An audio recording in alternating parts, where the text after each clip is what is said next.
a deadly bite. In the wilderness of the ancient Near East, the people of Israel face a mysterious plague that kills and cripples. In the next minutes you will see a strange cure, a test of faith, and a lesson about God and healing. Moses is the aging leader who has guided Israel from Egypt. He is their mouthpiece to God and their judge. He carries the burden of a restless people and the weight of a people's future on his shoulders. The Israelites are a nation of families, exhausted, impatient, and frightened. They have seen wonders and deserts, and now murmuring rises among them. Their life on the march makes them quick to complain and quicker to despair. The people travel from Mount Hor toward the plains of Moab. As their journey wears on, tiredness and hunger give rise to anger. They speak against God and Moses, complaining that the provision of bread and water has failed them. Their murmuring grows into a dangerous chorus. In that moment, God responds to the people's contempt. He allows venomous serpents to enter the camp. These creatures bite the people, and many Israelites begin to die. The event reads as divine judgment against rebellious speech that denies God's care. As the bites spread, panic grips the camp. The people's complaining turns to confession. They admit that they spoke against the Lord and Moses. Confession is not yet full repentance, but it is the turn from blame toward responsibility.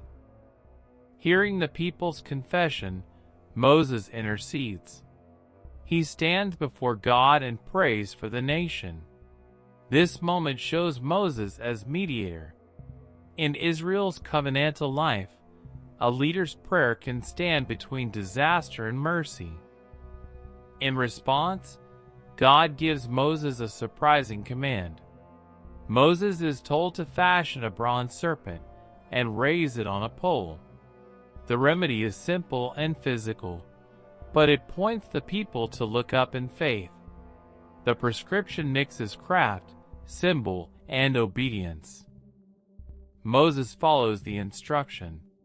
Craftsmen shape bronze until a serpent takes form. This object is not magical, it is a visible sign. In a culture rich with symbols, a crafted image can become a focal point for faith and memory.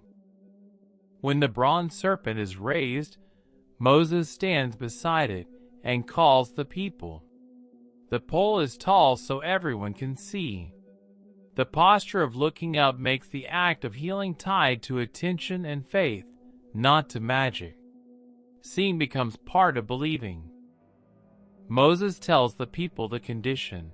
If the bitten look at the bronze serpent, they will live. This is not a guarantee of immediate relief for all, but an invitation to acknowledge dependence upon God and to respond in faith to a sign of mercy. As the bitten Israelites lift their eyes, healing occurs for many. Some rise from the ground. The text frames this healing as a response to faith directed toward God's appointed sign. The cure demonstrates that God can use ordinary means to restore life. When the dust settles, Moses understands the power of the sign. The bronze serpent is neither an idol nor an end in itself. It points to the reality behind the cure, God's willingness to heal when people turn to Him in faith and acknowledge their sin. In the aftermath, families care for the survivors and mourn the lost. The crisis leaves scars and lessons. Communities who once flung blame now must rebuild trust and remember that words and faith have consequences in the fragile life of a people on the road. Weeks and months later, the bronze serpent remains a memorial. Parents point it out to children and tell the story. In Israelite practice, such objects can serve as mnemonic devices to recall God's deliverance and the price of complaint. As the story travels down the generations, the bronze serpent risks becoming an object of veneration rather than a sign. The text hints that symbols can be misused when people fixate on the symbol instead of the God who acted through it. The scene points beyond itself.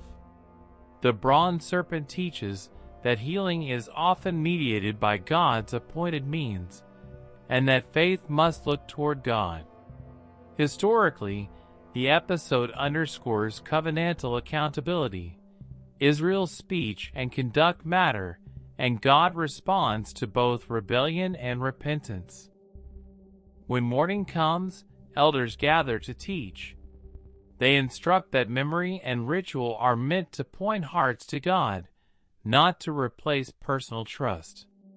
This episode thus becomes a liturgical moment in Israel's life, shaping how future generations remember divine mercy and human failure.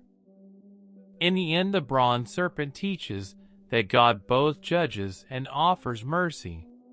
The passage calls people to acknowledge sin, to look toward God's provision, and to trust His appointed means of healing. If this story moved you, like the video, subscribe to the channel, and tap the bell so you do not miss the next one.